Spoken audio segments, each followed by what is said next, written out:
Dinner table पर cake सर्व होता है और केक पे लिखा होता है खुशामदीद नूरे मलिका, जिसे पढ़ते ही डोरा की आंखें ग्विडो को ढूंढने लगती हैं। तभी ग्विडो वहां पर आता है और उसे डोरा की सगाई के बारे में पता चलता है। सगाई के बारे में पता चलते ही ग्विडो पागलों जैसी हरकतें करने लगता है। उसी बीच डोरा की नजर ग्विडो पर पड़ती है और ग्विडो को देखते ही डोरा का चेहरा चमक जाता है। इसके बाद डोरा बिना वक्त गवाए ग्विडो को चूमती है और उसको कहती है कि वो उसे यहाँ से ले जाए।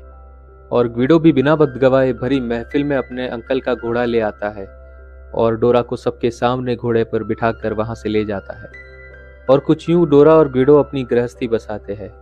और आज ग्विडो और डोरा का बेटा जोशुआ 5 साल का हो चुका है, जिसका आज जन्मदिन भी है। तीनों अपनी छोटी सी दुनिया में काफी खुश है, लेकिन असल दुनिया काफी बदल चुकी है।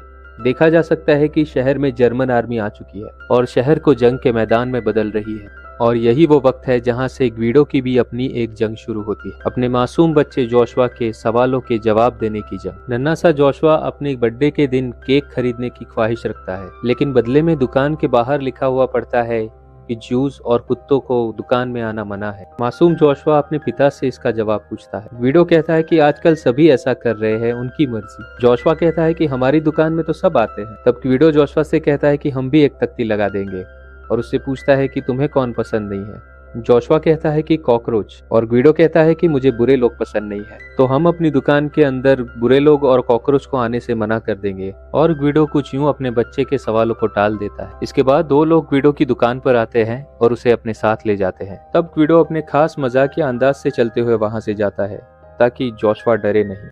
तभी डोरा की माँ दुकान पर आती है, जिसे जोशुआ अब तक नहीं मिला है। वो जोशुआ को डोरा के लिए एक लेटर देती है और कहती है कि ये उसकी नानी ने दिया है। लेकिन छोटा जोशुआ काफी होशियार होता है और वो अपनी नानी को पहचान जाता है। इसके बाद ग्विडो की दुकान के बाहर सरकारी लोग आकर काले अक्षर से एक यहूदी की दुकान लिख जाते हैं। इसके बाद जब पूरा परिवार डोरा की माँ के स्वागत की तैयारी कर रहा होता है और डोरा अपनी माँ को लेने के लिए बाहर गई होती है, तब डोरा घर पे लौटकर देखती है कि पूरा घर खाली है और घर में किसी ने तोड़फोड़ की है। इसके बाद ग्विडो जोशुआ और अंकल लियो को कुछ और लोगों के साथ ट्रक में बिठाकर जर्मन सेना जबरन कहीं ले जा रही है। तब जोशुआ अपने पिता से पूछता है कि वो लोग कहाँ जा रहे हैं। तब ग्विडो जोशुआ से कहता है कि उसने उसके बर्थडे के लिए एक सरप्राइज ट्रिप प्लान की थी और वो सब घूमने जा रहे हैं। इसके बाद जब उन्हें ट्रेन से ले जा रहे होते हैं, तब डोरा भी वहां पहुंच जाती है। डोरा वहां एक अफसर को उन्हें छोड़ने के लिए कहती है, लेकिन वो अफसर जब उसे छोड़ने को मना करता है, तब डोरा चलती ट्रेन रुकवाकर उस ट्रेन में बैठ जाती है।